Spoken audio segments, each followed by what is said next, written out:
Ma'am, अगर हरियाणा की बात करें महिला विरुद्ध अपराधों की, तो इसमें जो लिविंग रिलेशन के जो मामले हैं उनमें काफी बढ़ोतरी, 60% जो मामले हैं वो ज्यादातर लिविंग रिलेशन के हैं। तो किस तरह से देखते हैं आगामी दिनों में ये कार्रवाई किस तरह से महिला आयोग कर रहा है और कैसे मामले सामने आ रहे हैं?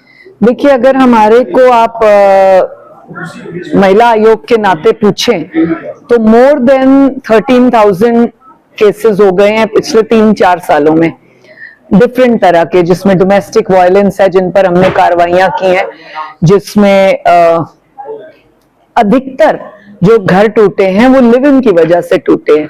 डोमेस्टिक वायलेंस का केस भी हम जब पढ़ते थे कि डोमेस्टिक वायलेंस का केस है, जब हम रिपोर्ट पढ़ते हैं या उनकी कंप्लेंट पढ़ते हैं तो और सामने बुलाते समन करते हैं, तो हमें पता लगता है कि ये बिकॉज लिव इन कई कई चीजों में अप्रूवल है, उसका कानून अभी कुछ कच्चा पक्का सा है कई जगह, तो लोगों को सलाह दे देते हैं कि आप ना डोमेस्टिक वायलेंस डालो तभी आपकी सुनवाई होगी।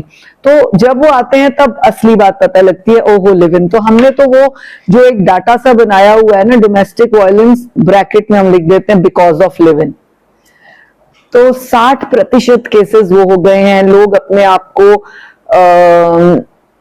एक्स्ट्रा फॉरवर्ड मानने लग गए हैं, एम्पावरमेंट के नाम पे misuse of there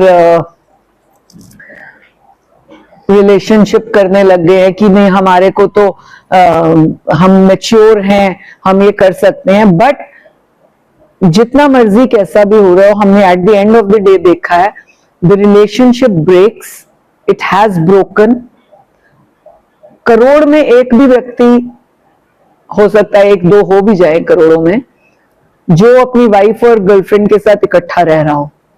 I have never seen a woman who has allowed her husband's girlfriend live in वाली की चल इकट्ठे रहते हैं।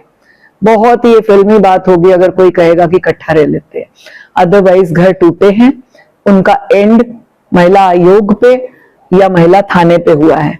तो इसलिए इन बातों को हम बहुत गंभीरता से ले रहे हैं। स्कूल टाइम से हम देखने लग गए हैं कि जो है साइबर की नॉलेज हम उनको स्कूल टाइम से दें, हम उनको कॉलेज लेवल पर उनको एंगेज करें, हम उनको यूनिवर्सिटी लेवल पे। इवन हमारे पास जो केसेस आए हैं वर्किंग वुमेन के हैं लिव इन में।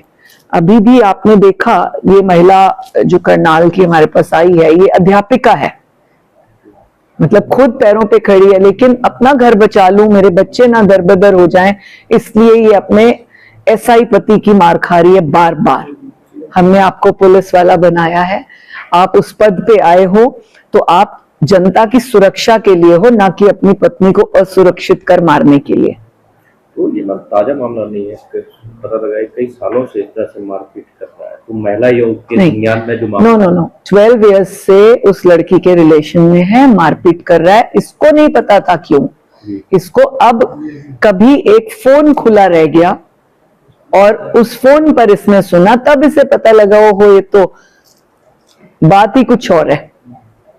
तो महिला आयोग क्या इसमें संज्ञान? हमने उसकी रिपोर्ट ली है, जो उसने पहली कार्रवाई के लिए अपना दिया हुआ था, हमने उसके ऊपर भी बात की है और हम आगे उसके पूरी मदद करेंगे। उच्च अधिकारियों को भी जहां कहना होगा उसके खिलाफ कार्रवाई डिपार्टमेंटल भी जो बनती होगी वो सब करेंगे। मैम, आपने पिछली प्रेस कॉन्फ्रेंस में बताया था कि हम एक मुंबई में आपकी महिला आयोग की अलग अलग डिपार्टमेंट की मीटिंग हुई थी, उसमें सबका एक मुद्दा था लिव इन का।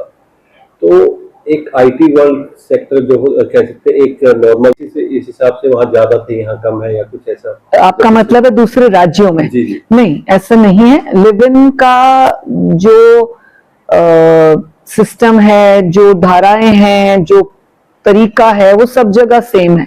फर्क इतना है गरीब का स्टेटस जिस तरह का लिव इन का होता है वो वैसा कर रहा है। अभी हमारे पास एक केस आया, एक 3 बच्चों की मदर है, वो पंचकुला में ही सिविल हॉस्पिटल में काम करने वाले एक लैब असिस्टेंट के साथ चली गई है। वो 22 साल का है, वो 37 साल की है और अपने 3 बच्चे छोड़ गई। हमारे ही ऑफिस में दोनों के परिवार आए। तो ऐसा कुछ नहीं है कि दूसरे राज्यों में अलग हो। जब हम आपस में फ्रेंड्स ने चर्चा की, चेयरपर्सन्स ने, कि किस तरह के केसेस हमारे राज्यों में अधिक आ रहे हैं, कैसा क्राइम ज्यादा बढ़ रहा है, तो जब बातचीत की तो पता लगा कि live in he domestic violence का छिपा हुआ रूप निकला। तो तरीका वही है, अपराध वही है, लेकिन कानून और सजा भी वही है, देंगे। मैम एनआरआईज के अगर मामलों की बात करें, पिछली बार भी आपने बोला था कई मामले आपके संज्ञान में आए थे, तो अभी मौजूदा स्थिति क्या है, उसको लेकर क्या आगे की जो रणनीति है वो? यस, आप जब मीडिया के लोग हमसे पूछते हो कि किस तरह का क्राइम सबसे ज्यादा हो रहा है, तो हम 2 या 3 चीजें ज्यादा बताते हैं, और जो सबसे ज्यादा हमारे पास शिकायत आती है, आजकल दहेज मांगा, ये बड़ा ओल्ड फैशन सा लगने लग गया, उसका नया स्वरूप ले लिया इन्होंने। डोमेस्टिक वायलेंस करके पत्नी को छोड़ दिया, लिव इन में चला गया, माँ बाप ने अलाउ किया। It is the second version of dahej. When you tell your son, अरे रे इसके घर से कुछ नहीं आया, छोड़, हमने तो स्कॉर्पियो मांगी थी, इन्होंने तो अल्टो दे दी।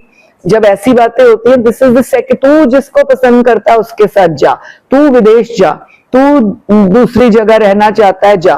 तो ये एक इम्प्रोवाइज्ड वे या मॉडर्न वे कहो, या अपराध का एक अलग तरीका बना लिया है, पर मीनिंग सेम है। अलग रिलेशनशिप, तब भी वही था, अब भी वही है, मतलब बदल दिया, और ये अपराध अपराध ही रहेगा।